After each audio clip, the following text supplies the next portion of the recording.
Les événements de ces dernières semaines dans l'Hexagone et Outre-mer ont profondément troublé la nation.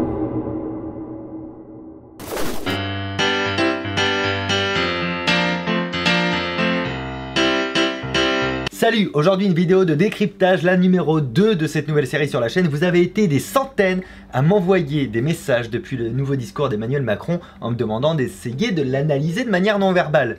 Donc, écoutez, c'est ce que je vais faire. Non, ça c'est pas du tout Emmanuel Macron. On va se repasser le discours, je vais m'arrêter de temps en temps, je vais vous dire ce qu'il y a à dire selon moi, mais disclaimer quand même. Loïc, tu peux rajouter un petit message pendant que je parle. Ok. Les avis que je vais donner dans cette vidéo n'engagent que moi. Je vais utiliser pour ça des outils sur les micro-expressions, sur le non-verbal, mais aussi sur quelque chose de très tendancieux qu'est la synergologie. Et dedans, il y a des choses qui sont bonnes à acheter et des choses qui sont plutôt rationnelles. Bref, tout ça, scientifiquement, ne tiendra peut-être pas toujours debout, mais c'est mon avis, mon opinion, à moi, Fabien Olicard, en tant que mentaliste, que je vous donne, ni plus ni moins. Et la dernière chose essentielle à rajouter quand même, c'est que parmi toutes les dates de tournée, très bientôt, je vais jouer à Liège, en Belgique. Enfin, vous avez le lien dans la description si vous voulez venir. Attention, ça va très vite le remplissage. Donc pour le spectacle Mentalisme et Humour en Belgique, c'est bientôt. Et dans toute la France, vous avez aussi le lien dans la description. On décrypte. Les événements de ces dernières semaines dans l'Hexagone et Outre-mer ont profondément troublé la nation. Ils ont mêlé des revendications légitimes et un enchaînement de violences inadmissibles.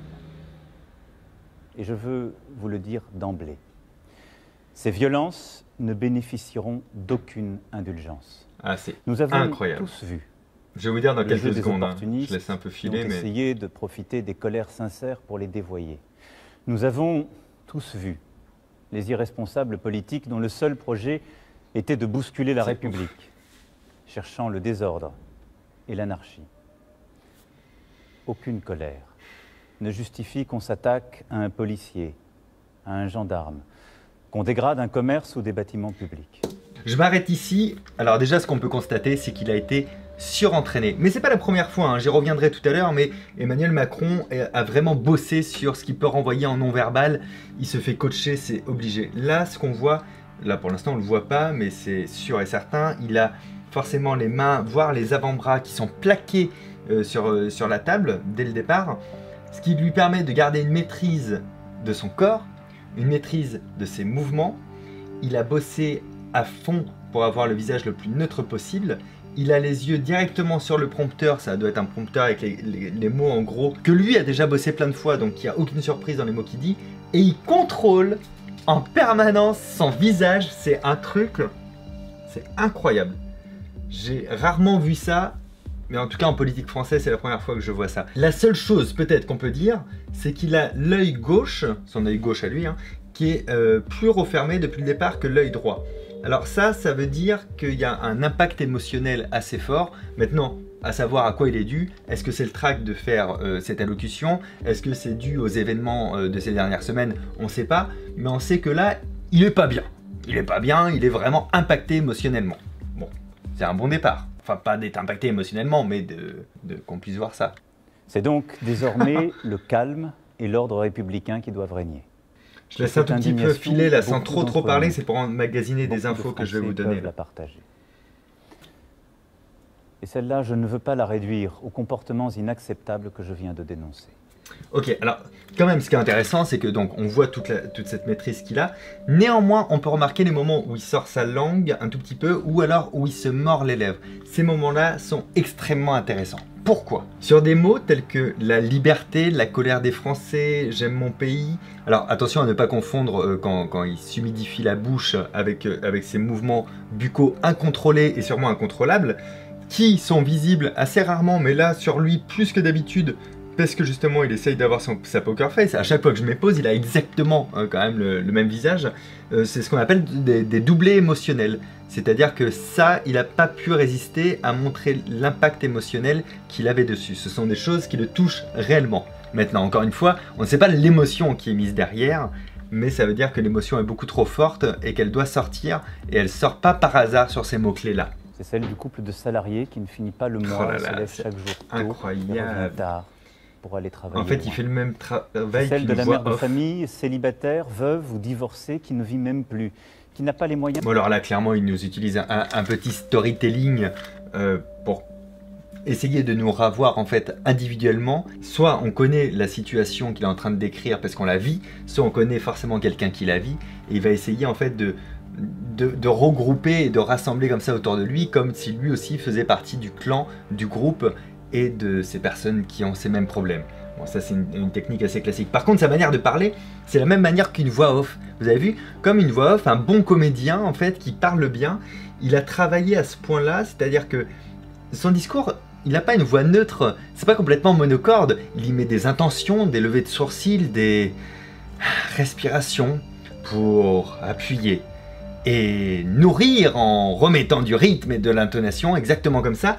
C'est pas fait n'importe comment, c'est-à-dire que ça a forcément été travaillé au millimètre pour que justement ce soit cette phase un petit peu carton, un petit peu neutre, un petit peu joué, qui prenne le dessus sur tout sentiment personnel qui pourrait venir à perturber pour que des gens comme moi évitent de faire ce qu'on est en train de faire là. C'est incroyable. Ces femmes de courage, pour la première fois disant cette détresse. Tout est calculé. Le rond-point. Des personnes en situation de handicap, dont la place dans la société n'est pas encore assez reconnue. Leur détresse ne date pas d'hier.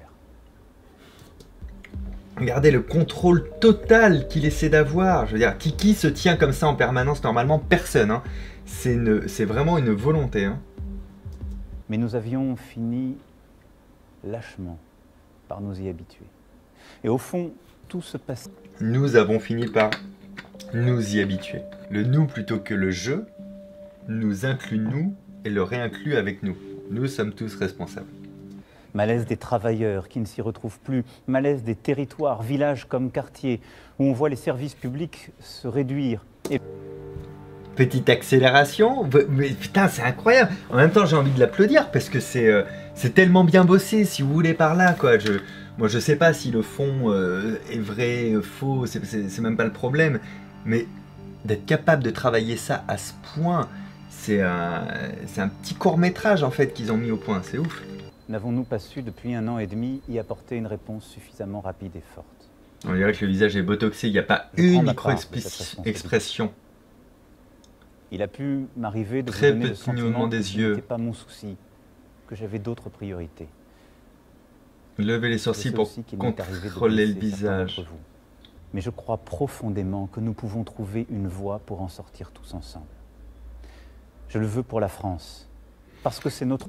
Là, le fait que les deux mains aient bougé, ça n'a pas tellement de sens en fait. Hein. C'est vraiment le discours qui reprend le dessus. S'il y a une des deux mains qui bouge, là ça devient intéressant. Notre vocation, au travers de l'histoire, d'ouvrir ainsi des chemins, parce que c'est en pressentant cette crise que je me suis présenté à votre suffrage pour réconcilier et entraîner.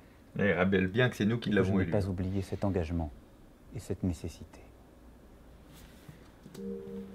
Quand il parle, je n'ai pas oublié cet engagement, je n'ai pas oublié cette nécessité, on a le doublé émotionnel quand même. Là pour le coup c'était pas un truc d'humidification classique, là c'est le vrai impact émotionnel qui ressort juste dans ce petit pincement de lèvres. Nous voulons une France où l'on peut vivre dignement de son travail. Alors, là par exemple on a juste la main droite qui bouge comme ça. La main droite, elle représente en fait ce qui dirige, ça représente une forme d'autorité. C'est la main qui sert à convaincre quand on parle. Sur ce point, c'est celle qui fait trop lentement. Que de bouger un petit peu là. Vite. Le salaire d'un travailleur au SMIC augmentera de 100 € par mois dès 2019. Délicieux, ça sans qu'il en coûte 1 € de plus pour l'employeur. Je veux renouer avec une idée juste. Que le surcroît de travail accepté constitue un surcroît de revenus.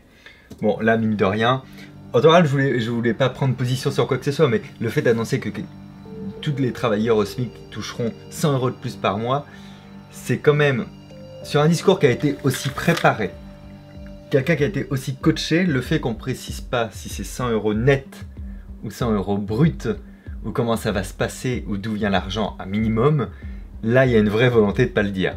Ok, c'est pas si simple, ça a été vraiment la manipulation par le chiffre, donner le chiffre 100, c'est un gros chiffre, c'est un chiffre rond, c'est un 13e mois pour quelqu'un qui gagne sa vie au SMIC, mais il n'y a rien derrière, et on sait même pas si c'est brut, si c'est net, comment il va être calculé, et comme lui avait prévu d'augmenter le SMIC sur tout son quinquennat, en fait, si ça se trouve, c'est juste une accélération de ça. On le saura, je pense, dans les jours qui viennent. Mais je veux dire, dans quelque chose d'aussi précis que ça, tout manquement est décidé à l'avance. L'effort qui leur a été demandé était trop important et il n'était pas juste. L'effort qui leur a été demandé était trop important, pardon. Il était injuste. L'effort qui leur a été demandé, qui aurait pu être remplacé par l'effort que je leur ai demandé. On appelle ça une dissociation, c'est-à-dire que, encore une fois, en disant ça comme ça, vous avez vu toujours le contrôle, hein, il se met du côté de l'observateur, du côté de celui qui va solutionner, mais il dissocie en fait sa propre politique d'avoir fait ça avec lui-même. C'est assez intéressant de le constater. Dès demain, le Premier ministre présentera l'ensemble de ses décisions aux parlementaires. Attends, il a pas bougé la main gauche là en parlant du Premier ministre là? Ou j'ai halluciné? Je vais revoir ça. Le Premier ministre présentera... Alors vous voyez là le mouvement incontrôlé de la main gauche? C'est pas du tout comme la main droite, c'est un signe de soutien envers Édouard Philippe, envers le Premier ministre. Au moment où il parle de lui, c'est sa main gauche qui se lève, et autant la main droite, c'est celle qui sert à diriger, à convaincre, à ordonner, autant la main gauche est liée à l'émotionnel et au soutien. Le fait qu'il lève sa main gauche à ce moment précis, pour moi, hein, encore une fois, hein, ça n'engage que moi, signifie qu'il a toujours, il apporte lui-même son soutien à Édouard Philippe, il est derrière lui, c'est quelqu'un qui croit encore, et c'est quelqu'un qui pour lui fait partie de son clan et qui veut aider. Pour eux ils sont dans la même barque, quoi. Quand on bouge la main gauche comme ça, c'est une forme de sincérité. Et prendrait des décisions en ce sens. On va baisser un petit peu le volume, je vais parler par au-dessus Loïc, mais bon, je vais garder ça quand même en soutien. Il y a une maîtrise complète de son visage. Tout le long. Il se dissocie de son discours en le récitant comme s'il était une voix off. Il maîtrise son corps, il maîtrise son visage, il maîtrise la position de ses mains. Il ne parle pas d'une manière neutre, mais au contraire d'une manière avec des intonations, des accélérations. Il utilise juste ses sourcils et les oui-non, c'est-à-dire tous les mouvements de son corps sont toujours très réguliers, il n'y a pas d'accélération, il n'y a pas de baisse. En général, pas comme là, quand les mains bougent, elles se lèvent toutes les deux en même temps, elles bougent ensemble. On est sur quelqu'un qui maîtrise donc son non-verbal, qui est extrêmement bien coaché, et du coup c'est extrêmement dur de le lire. Mais ça, c'est pas nouveau. Il a eu des manquements. Au tout début, par exemple, et je me demande si c'est pas à partir de là qu'il s'est fait coacher, dans le sens où le manquement dont je vais vous parler, vous en souvenez très bien, c'est quand il a fait « parce que c'est notre projet !» Ok? Si vous revoyez une image de ça, vous allez voir que quand il gueule, il est comme ça, avec ses mains, d'accord?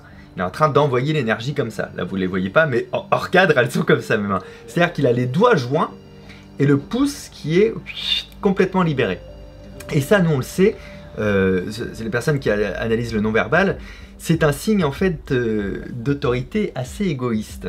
C'est-à-dire que le pouvoir, c'est pour lui, il n'est pas associé aux autres. C'est différent si les mains avaient été écartées ou toutes jointes. Mais là, il y a une volonté, inconsciente évidemment, de joindre tous les doigts ensemble, et le pouce, qui représente la personne unique à ce moment-là, est complètement dissocié du reste, et en disant en plus la phrase c'est notre projet. C'est notre projet pour moi, en fait, c'est exactement ça que ça veut dire. Alors peut-être qu'il a eu des retours par rapport à ça, et que de là il s'est dit, je vais maîtriser à mort tout ce que j'envoie de manière non verbale, les deux mains en même temps, tout le temps. Ça fait 3-4 minutes que j'ai pas regardé, il n'y a rien qu'à changer. Pour moi, il n'y a rien de plus à voir, quoi. Il n'y a rien à en tirer, quoi. C'est-à-dire qu'il faut croire sur confiance, il ne donnera aucune clé sur la sincérité ou non de ce qu'il dit, sur son impact émotionnel ou non, aucune clé. C'est vite dit, parce qu'on en a quand même trouvé quelques-unes, mais avouez que par rapport à ce que j'avais pu faire, par exemple, sur le discours d'Hollande quand Trump avait été élu, il y avait beaucoup plus de choses à voir que là, quoi. Et d'ailleurs, on l'a vu ça aussi, Emmanuel Macron avec Trump. Le langage non-verbal qu'il a employé avec lui et avec le monde entier qu'il a regardé, extrêmement intéressante. On va vous mettre quelques images comme ça d'archives. Sur cette première image, en fait, Emmanuel Macron et Donald Trump donnent un signe de non-verbal, d'amitié, c'est calculé de leur part, les mains sur les épaules, dans le dos, c'est voulu. Mais le jeu de pouvoir, il se décide après. Là, par exemple, on voit Donald Trump prendre le pouvoir sur Emmanuel Macron avec ce petit jeu. Emmanuel Macron baisse le regard pour constater qu'il ne peut pas réagir, c'est trop tard, il a perdu cette manche. C'est pourquoi Donald Trump va essayer d'en profiter. Sur la séquence d'après, on le voit donner la main en premier, donc il est décideur.